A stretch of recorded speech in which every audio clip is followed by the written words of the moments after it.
Ratan নাভাত tata ওরফে রতন টাটা ভারতীয় শিল্পপতি, সমাজসেবী ও টাটা সন্সের প্রাক্তন চেয়ারম্যান। শুধু ভারতবর্ষ নয়, পুরো বিশ্বের যুবকদের কাছে তিনি অনুপ্রেরণা। বিশাল সাম্রাজ্যের মালিক হওয়া সত্ত্বেও তার নিরহংকারী মনোভাব আর সাধারণ জীবনযাপন তাকে সাধারণ মানুষের মাঝে গ্রহণযোগ্যতা এনে দিই। আমরা আজ এই মহান ব্যক্তিত্ব, মহান শিল্পপতি রতন টাটা সম্পর্কে জানতে চলেছি। রতন টাটা, যার আসল নাম রতন নাভাত টাটা, জন্ম মুম্বাইয়ের সুরাটে 1937 সালের 28 ডিসেম্বর। নেভাল টাটা ও তার প্রথম স্ত্রী সুনি টাটার ছেলে রতন টাটার শৈশব কাল মোটেই সুখকর ছিল না।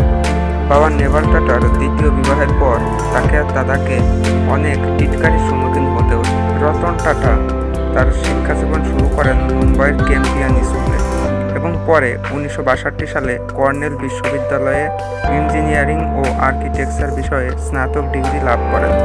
পরে 1975 সালে তিনি হার্ভার্ড বিশ্ববিদ্যালয়ে বাণিজ্য বিষয়ে মাস্টার ডিগ্রি কমপ্লিট করেন। শিক্ষাজীবন শেষ করার পর বিশ্বের অন্যতম সফল ব্যবসায়ী রতন টাটার শুরুটা হয়েছিল আমেরিকার জোন্স অ্যান্ড ইমন্স নামে একটি ইঞ্জিনিয়ারিং ফার্মে। পরে 1961 সালে ভারতে টাটা স্টিলের কর্মচারী হিসেবে ক্যারিয়ার শুরু করেন। 1991 সালে তিনি টাটা গ্রুপের পঞ্চমতম চেয়ারম্যান হিসেবে নিযুক্ত হন। 1991 থেকে 2012 সাল পর্যন্ত তিনি টাটা সন্সের চেয়ারম্যান ছিলেন। নিজের কঠোর পরিশ্রম আর মেধা দিয়ে এক ছোট ভারতীয় কোম্পানিকে তিনি আন্তর্জাতিক কোম্পানিতে পরিণত করেন।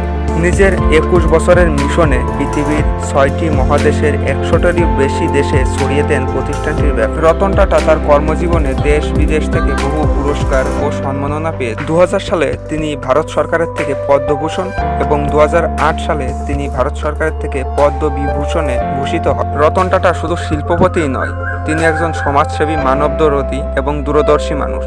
মানুষের পাশে থেকে মানব কল্যাণের জন্য তার পরিশ্রম ও অবদান আগামী দিনে নতুন প্রজন্মকে দিশা দেয়। 2008 সালে মুম্বাইয়ের তাজ হোটেলের জঙ্গি হামলায় প্রচুর মানুষ আহত, কর্মচ্যুত এবং স্বজন হারিয়ে দিশাহীন হয়ে পড়ে। রতন টাটা সেই সময়ে সেই সমস্ত ক্ষতিগ্রস্ত মানুষের পাশে দাঁড়িয়ে মহানুভবতার পরিচয় দেয়। টাটা কোম্পানির প্রায় 65% শেয়ার বিভিন্ন ট্রাস্টের মালিকানাধীন। শুধুমাত্র শিল্পক্ষেত্রে সাফল্যই নয়, তার নানা মানবদরদী কর্মকাণ্ড মানুষকে মনুষ্যত্বের শিক্ষা দেয়, মানুষকে অনুপ্রেরণা জাগায়। তিনি সারা জীবন ধরে তার কাজের মাধ্যমে প্রমাণ করে গেছেন যে পরিশ্রম, সংকল্প আর মানুষের কল্যাণকামী মানসিকতার মধ্য দিয়ে পুরো বিশ্বকে এবং বিশ্ববাসীর মন জয় করা সম্ভব।